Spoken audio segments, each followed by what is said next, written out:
За та бүгдийн өдрийн амгалан гэрээ. Тэгэхээр энэ төсвийг 10% танах асуудал байна шүү дээ. 2009 оны одоо гашуун түүхийг давтах нэ. 2009 онд бас одоо эдийн засгийн хямрал яваад бид нар яг ингэ төсөв хэлж байхдаа манай нэг популист эдийн улс төрчид нийт төсвийг 10% таны гэдэг ийм санал гаргасан. Одоо энэ Ганбаатар энэ төр санаж байгаа баг. Тэгээд нийт төсвийг 10% тансан. Хамгийн том төсөвтэй салбарууд бол боловсрол эрүүл мэндэ. Энэ салбараас 10% танана гэдэг бол үнэхээр одоо ноцтой үр дагаврыг авчирдаг. Бид нар тухайн үед одоо ингэж танснаар 12 хүүхдийн амь насанд хүрсэ. 12 хүүхэд хүн халдвараар нас орсон. Яагаад нас орсон гэхээр нөгөө бид нар аваачаад ийм том төсөвтэй нөгөө эрүүл мэндийн салбарын төсвийг аваа хийчихээр тэд нэр ариутгахлын бодисоо авч чадаагүй. Ариутгахлын бодисоо авч чадаагүйс болоод яс хүүхдийн амнаас эндсэн. Тэгээ бид нэр ламбаа сайдыг огцруулах асуудлыг оруулсан тухайд. Харамсалтай нь тэр үед ламбаа сайд одоо Солонгост эмчилгээнд явцсан байсан учраас ингээ хилцэгдэхгүй аймаа аврагдаж үлдсэн юм байна. Тэр өнөөдөр хүүхдийн биш юм ахэд хин нэг өвчтний амь насыг эрсдэлд оруулах ийм алхмыг өнөөдөр бид нар их хурл хийх гэж байна шүү дээ. Ямар нэг юм дутагдаж магадгүй, ямар нэг бодисон дутагдаж магадгүй. Хөдөлж авч байгаа юмнууд нь нийлүүлэгдэхгүй болзошгүй. Эрүүл мэндийн салбарын хувьд хүүхдүүд ч гэлээ гэсэн. Тэр би зөвхөн гишүүдэд анхааруулж хэлэхэд ийм түүх байсан шүү.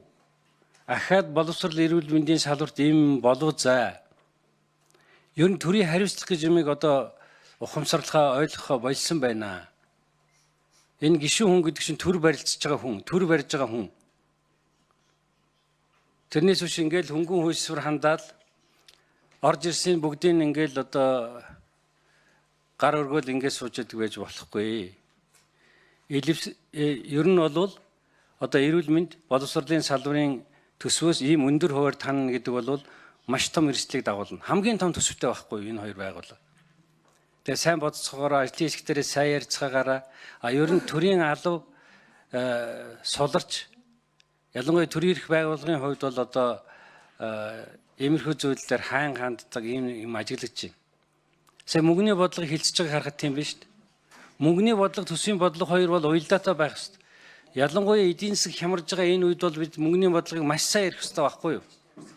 Тэр валютын ханшийг өөрчлөлт ороод байгааг хэн хариуцах ёстой юм?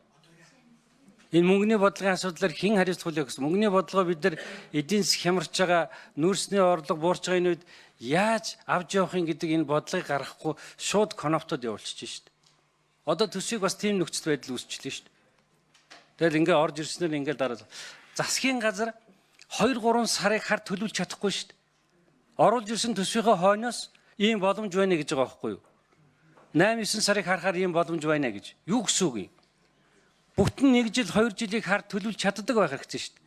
Тэгжээ төсвөө оруулж ирэх ёстой шүү дээ. Гэтэл 9 сарыг харсан чинь боломж гарчлаа гэдээ ингэж байгаа байхгүй юу? Тэгэхээр ийм л болсон байна манай төр өнөөдөр. Засаг. Алсыг харж бодож төлөвлөж чадахгүй болсон байна шүү дээ. Одоо магадгүй 1 сарын дараа хотлоо юм байна. 10 сарын гүйцэтгэлийг харсан чинь болохгүй юм байна гэдээ ингэ сууж явах. Ийм хариуцлагагүй зүйл ярьдаг байж болохгүй шүү дээ засаг гэдэг чинь одоо.